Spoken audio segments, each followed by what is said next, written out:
Guys কি খবৰ চাগে আমাৰ ভাল, যাৰ বেয়া চলিছে আপোনালোকৰ দিনবোৰ ভাল হওক।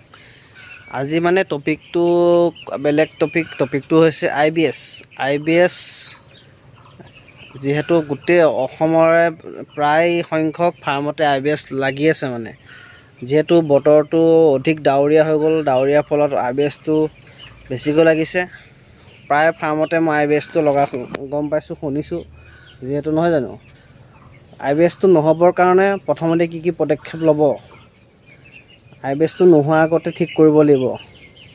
পোৱালিখিনি কি পদক্ষেপ ল'ব, কি মেডিচিন দিব আৰু সকলো কম।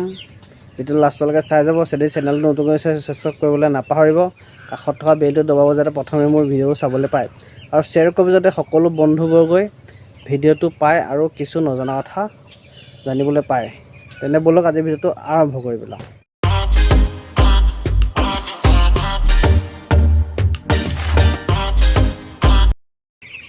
প্ৰথমতে চাই লওকচোন মোৰ পোৱালিখিনি আজি 14 নম্বৰ দিন।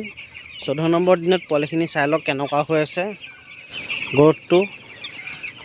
আপোনালোকে কমেণ্ট কৰি জনাব। দেখিবলৈ পাইছে পোৱালিখিনি কেনেকুৱা হৈ আছে, দেখিবলৈ পাইছে আপোনালোকে। এয়া মোৰ 14 নম্বৰ দিন, দেখিবলৈ পালে আপোনালোকে 14 নম্বৰ দিন। এতিয়া আপোনালোকক ক'ম মই, এই IBSটো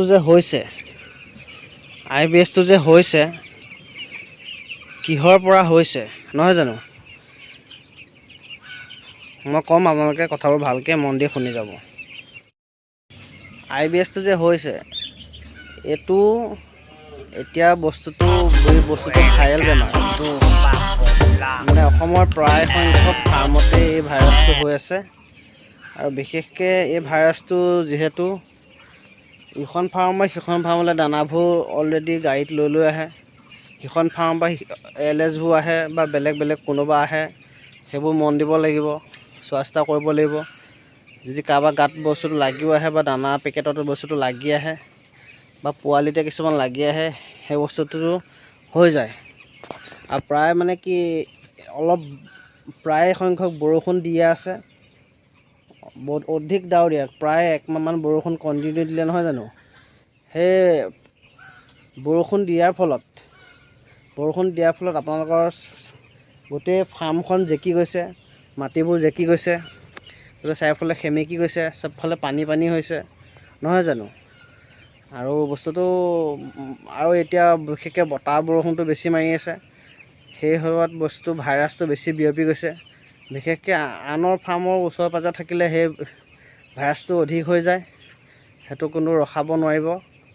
কিন্তু সঠিক যদি টাইমত আপোনালোকে ইয়াৰ মেডিচিন ব্যৱহাৰ নকৰে, কিন্তু ইয়াৰ মৰ্টেলিটি পাৰ্চেণ্টেজটো বাঢ়ি যাব। 100% চিয়'ৰ মৰ্টেলিটি পাৰ্চেণ্টেজ বাঢ়ি যাব। এই বস্তুটো আপোনালোকে বস্তুটো নহওঁতে ঠিক কৰিব লাগিব। মানে বেমাৰটো নলগাৰ আগতে আপোনালোকে ঠিক কৰিব লাগিব, যাতে এই বেমাৰটো লাগিব নোৱাৰে। এতিয়া ক'ম, এই বস্তুটো নোহোৱা কৰিবৰ কাৰণে আপোনালোকে কি পদক্ষেপ ল'ব, নহয় জানো। 1 নম্বৰ কথা, আপোনালোকে ভেকচিনটো অলপ সোনকালে মাৰিব লাগিব, ভেকচিনটো সোনকালে দিব। 2 নম্বৰ কথা, আপোনালোকে গুড় পানীৰ লগত গুলি খুৱাব। যাতে গুড় খোৱালে কি হ'ব, গুড় আৰু পাণ সেই দুটা পানীৰ লগত মিলাই খুৱাব লাগিব। যাতে গুড়ৰ পানীটো খোৱালে কি হয়, 1 নম্বৰ কথা, এই পানী মানে পৰিমাণটো তেতিয়া বেছি খাব। যদি সিহঁতৰ পানী খাই দিলে অকণ মিঠা লাগিব পানীটো, সেই পানীৰ পৰিমাণটো বেছি খাই দিলে আপোনাৰ তেতিয়া মৰ্টেলিটি পাৰ্চেণ্টেজটো কমি যাব, গম পাইছে নহয়। সেইকাৰণে আপোনালোকে পানীটো বেছিকৈ খুৱাবলৈ চাব, যাতে আপোনাৰ মৰ্টেলিটি পাৰ্চেণ্টেজটো কমি যায়। আৰু পানী অধিক খালে আপোনাৰ সেই প্ৰব্লেমটো নহয়। পানী নোখোৱাৰ ফলত এই প্ৰব্লেমটো বেছি হয়গৈ। পানী মানে কি, পানী নোখোৱাৰ ফলত আপোনাৰ যোনটো মানে হয়, ব্ৰইলাৰটো মৰ্টেলিটি বাঢ়ি যায়। পানীটো বেছি খুৱাব লাগিব, নহয় জানো। তেতিয়া মানে মৰ্টেলিটিটো মানে কমিব। মানে কি হয়, পানীটো কম খালে এটা কিডনিটো বেয়া হৈ যায় আৰু লিভাৰটো বেয়া হৈ যায়। কিডনিটো বেয়া হৈ যোৱাৰ লগে লগে পোৱালিটো মৰ্টেলিটি হ'বই, গম পালে আপোনালোকে। সেইকাৰণে পানীটো আপোনালোকে অধিক খুৱাব লাগিব, যাতে পোৱালিখিনি মৰাৰ পৰা বাচিব পাৰে। সেইটো মানে আপোনালোকে 5-6 দিনৰ পৰা কামটো কৰিব লাগিব, যাতে বিশেষকৈ IBSটো 12-13 দিনৰ পৰা ষ্টাৰ্ট হৈ যায়, কিছুমান 10 দিনৰ পৰা ষ্টাৰ্ট হৈ যায়, কিন্তু সেই বস্তুটো 5-6 দিনৰ পৰা ষ্টাৰ্ট গুৰ পানী চৰি এনেকৈ খুৱাই থাকিব আৰু দৰৱ পাতিটো কৰি থাকিব, তেতিয়া মানে বস্তুটো হ'বলৈ নাপায়। যদি হৈ যায় হ'লেও মানে গুৰ পানী আপুনি খুৱাই থাকিব, তেতিয়া মৰ্টেলিটি পাৰ্চেণ্টেজ কমি যাব। কিন্তু যদি হৈ যায়, কিন্তু মৰাটো খাটাং, সেইটো কোনো মেডিচিনে ৰখাব নোৱাৰে পটককৈ। সেইকাৰণে মানে নোহোৱাৰ আগতে বস্তুটো আপোনালোকে ঠিক কৰিব লাগিব। যিহেতু 12-13 দিনত বস্তুটো লাগি যায়, তাৰ আগতে আপোনালোকে পদক্ষেপটো ল'ব লাগিব, নহয় জানো? আৰু বিশেষকৈ কি কৰিব, দানা পাত্ৰবোৰ কমাই দিব।